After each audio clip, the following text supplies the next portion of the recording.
ഖുർആനിന്റെ വരികൾ പാരായണം ചെയ്യുന്നതും സന്ദേശം ജീവിതത്തിൽ ഉൾക്കൊള്ളുന്നതും ഏറെ മഹത്തരമാണ്. ആശയസമ്പുഷ്ടമായ വരികൾ ഹൃദയത്തിൽ കുത്തിവെക്കുന്നത് അതിലേറെ പുണ്യവുമാണ്. 395 ദിവസം കൊണ്ടാണ് 4 മിടുക്കന്മാർ ഖുർആൻ മനഃപ്പാഠമാക്കി അത്ഭുതമായത്.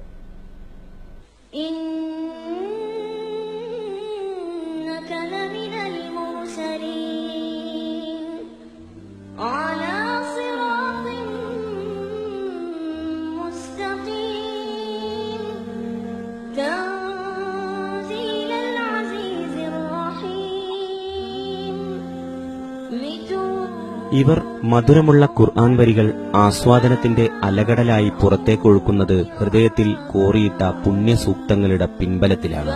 ദൈവിക ഗ്രന്ഥത്തിന്റെ ഏടുകൾ ഇവരുടെ മനസ്സുകളിലാണ് തുന്നിപ്പിടിപ്പിച്ചിരിക്കുന്നത്. ഖുർആന്റെ ഏത് അധ്യായവും എവിടെ നിന്നും ഇവരോട് ചോദിക്കാം. ശരാശരി വിശ്വാസികൾക്ക് ഖുർആനിൽ മനഃപ്പാഠമുള്ള അധ്യായങ്ങൾ വിരളമായിരിക്കും.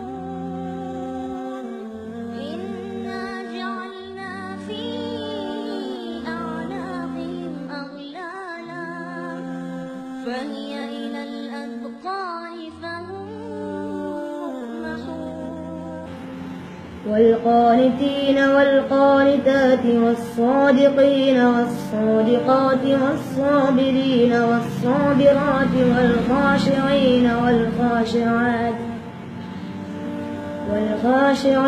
والخاشعات والمتصدقين والمتصدقات والصائمين والصائمات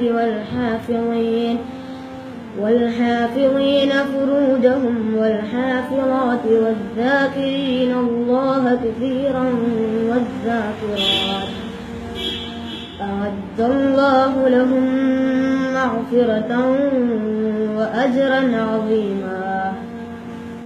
കുട്ടിക്കാലത്തെ പഠനം കൊണ്ടും നിരന്തരമായ പരിശീലനം വഴിയുമാണ് ഖുർആനിലെ ചില അധ്യായങ്ങളെങ്കിലും മനഃപ്പാഠമാക്കാൻ വിശ്വാസികൾക്ക് കഴിയുന്നത്. ഇവിടെയാണ് ഈ 4 പേർ വ്യത്യസ്തരാകുന്നത്. മുഹമ്മദ് ഹാഷിം കുപ്പോത്ത്, അബ്ദുൽ നാഫിഹ് പട്ടാമ്പി, മുഹമ്മദ് അദീബ് വേങ്ങര, മുഹമ്മദ് ജലാൽ കൊളത്തൂർ എന്നിവരാണ് ഈ ദൈവീകമായ അനുഗ്രഹം നേടിയ മിടുക്കന്മാർ. അതുപോലെ ഖുർആൻ കോളേജിന്റെ 2ാമത്തെ ബാച്ച് 2016 മെയ് 2-ാം തീയതി ഞങ്ങൾ ആരംഭിച്ചിട്ടുണ്ട്. ഈ കുട്ടികളിൽ നമുക്ക് 2 ബാച്ചിൽ നിന്നായിട്ട് നമുക്ക് നല്ലൊരു റിസൾട്ട് ഇവിടെ വന്നിട്ടുണ്ട്. കാരണം ആദ്യ ബാച്ചിലെ കുട്ടികളെ കേവലം 395 ദിവസം മാത്രം പഠിച്ചപ്പോൾ തന്നെ 4 കുട്ടികൾ ഹാഫിളായി എന്നുള്ളതാണ്. മാത്രമല്ല വെറും ദിവസങ്ങൾ ഏതാണ്ട് 2 മാസം കഴിഞ്ഞാൽ ഏതാണ്ട് 450 ദിവസത്തോളം വരും. അപ്പോൾ 6 കുട്ടികൾ കൂടെ ഇവിടെ ഹാഫിളാവാൻ റെഡിയായിട്ടുണ്ട്.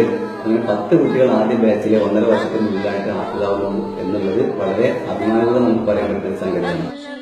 എടപ്പനം പൂക്കോയത്തങ്ങൾ മെമ്മോറിയൽ ഹിഫ്ലുൽ ഖുർആൻ കോളേജിൽ നിന്നാണ് 395 ദിവസം കൊണ്ട് ഇവർ ഖുർആൻ മനഃപ്പാഠമാക്കിയെടുത്തത്. ഹാഫിൽ മുഹമ്മദ് അസറുദ്ദീൻ യമാനി, ഹാഫിൽ അബീബ് റഹ്മാൻ സൈനി എന്നീ പണ്ഡിതന്മാരുടെ തണലിലാണ് ഇവർ പുണ്യസൂക്തങ്ങൾ ഹൃദിസ്ഥമാക്കിയത്. 3 വർഷത്തെ കോഴ്സ് 1.5 വർഷം ബാക്കി നിൽക്കെ തന്നെ ഇവർ വിജയകരമായി പൂർത്തിയാക്കി. ഈ സ്ഥാപനത്തിന്റെയും നാടിന്റെയും അഭിമാനമാണിന്ന് ഈ 4 മിടുക്കന്മാർ. News bureau Koppam.